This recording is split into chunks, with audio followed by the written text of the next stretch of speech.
नमस्कार दोस्तों, natures love and care में आपका स्वागत है। दोस्तों, मैं हमेशा कहती हूँ कि नेचर बहुत बहुत सुंदर है। उसका उदाहरण आप देखिए, ये कारपेंटर बी है जो आज सुबह मैं जब अपने पौधों के पास गई तो ये मुझे नेक्टर शहद पीती हुई दिखाई दी। कारपेंटर जो बीज होती है दोस्तों, ये यूनाइटेड स्टेट्स में बम्बल बी क्वीन, भंवरे की जो क्वींस होती है उसके बाद सबसे बड़ी बी में आती है कारपेंटर बी।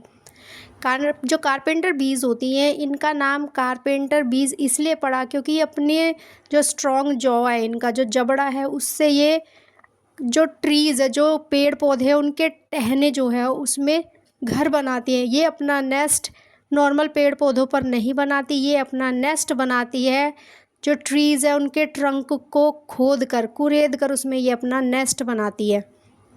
ये देखिए दोस्तों, ये किस तरह से ये जो कारपेंटर बी है ये किस तरह से रस पी रही है। ये एल्बेंडा के फूल है जो ट्यूबुलर फूल होते हैं।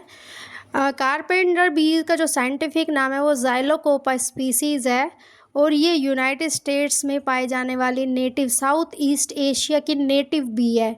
सबसे बड़ी अगर बीज में बात की जाए, सबसे बड़ी बीज में अगर है तो बम्बल बी क्वीन और उसके बाद आती है आपकी कारपेंटर बी।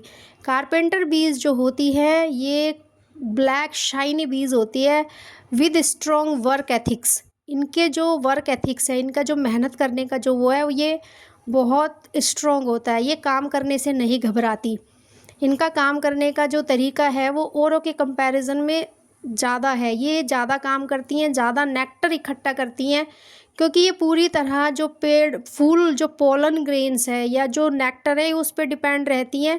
जो फीमेल कारपेंटर बी होती है वो मेनली पोलन पे ही डिपेंड करती है क्योंकि पोलन में प्रोटीन होता है और इनको अपने एग अपना लार्वा उसको ग्रो करने के लिए उस पोलन में से जो प्रोटीन ये लेती हैं उसकी बहुत ज़रूरत पड़ती है।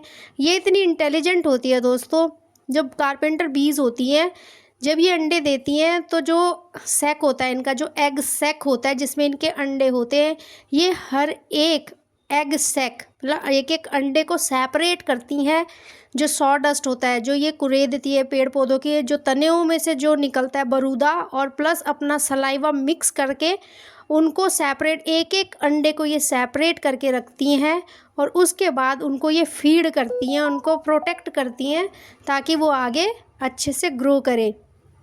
हाँ, सुबह जब मैं गई तो मैंने देखा कि जिस फूल का रस ये पी चुकी है उस फूल का रस ये दोबारा नहीं पीती। इसको बाहर बैठते ही देखिए, आप भी देखिए, इसको जैसे ये फूल के पास जाती है इसको पता चल जाता है कि इसमें से ऑलरेडी मैं रस पी चुकी हूँ।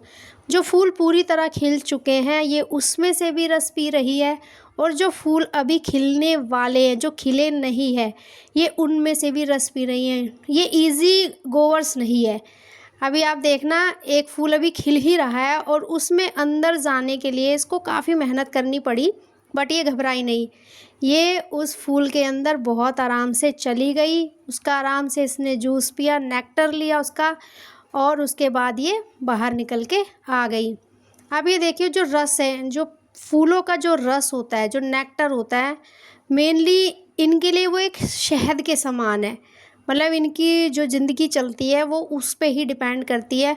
तरह तरह के जो फूल होते हैं उनमें से ये नेक्टर लेती है। आप ये देखिए, जब जो फूल में ये अंदर नहीं जा सकते, आप ये देखिए ये कितनी मेहनत करेगी इसमें अंदर जाने के लिए। ये देखिए आप, ये पूरी इसको खोलेगी, पहले फूल को अच्छे से खोलेगी, अपने लिए रास्ता बनाएगी और उसके बाद ये अंदर जाकर अच्छे से रस पिएगी और बाहर निकल आएगी।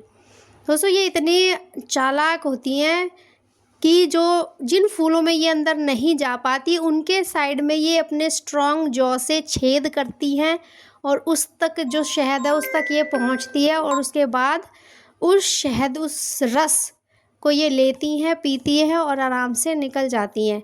ये बहुत ही इंटेलिजेंट स्पीसीज़ में काउंट की जाती है। ह्यूमंस के लिए हार्मलेस होती है, ह्यूमंस में इनका कोई नुकसान नहीं है।